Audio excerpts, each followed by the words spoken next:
students to atomic structure. In this video, we will going to discuss about hydrogen spectrum. Last class আমরা discuss করেছিলাম last ভিডিওতে about the line spectrum. এবার আমরা একদম সোজাসুজি চলে যাচ্ছি হাইড্রোজেন অ্যাটমের কাছে।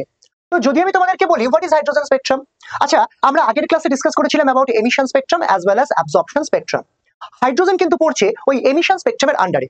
তার মানে গল্পটা হচ্ছে অ্যাটমিক স্পেকট্রামে হাইড্রোজেনটা হচ্ছে সবথেকে সিম্পলেস্ট, অ্যাজ আমি ইলেকট্রিক ডিসচার্জ দিয়ে জাস্ট হাইড্রোজেন গ্যাসটাকে ডিসইন্টিগ্রেট করার চেষ্টা করছি।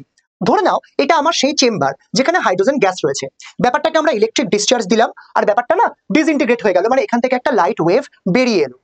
সো এই লাইট ওয়েভটাকে নিয়ে আমরা আলটিমেটলি কাজ করব, কি করব সেটাকে প্রিজমের থ্রুতে স্টাডি করব, আর সেখান থেকে আমরা পাবো কতগুলো ডিসক্রিট লাইনস। তো বোঝা যাচ্ছে যখন আমরা কোনো একটা লাইট রেকে যেটা কিনা আমার প্রিজমের মধ্যে থেকে পাস করছে, এটা কিছু শার্প ডিস্টিংগুইশড লাইন আমাদের দিচ্ছে।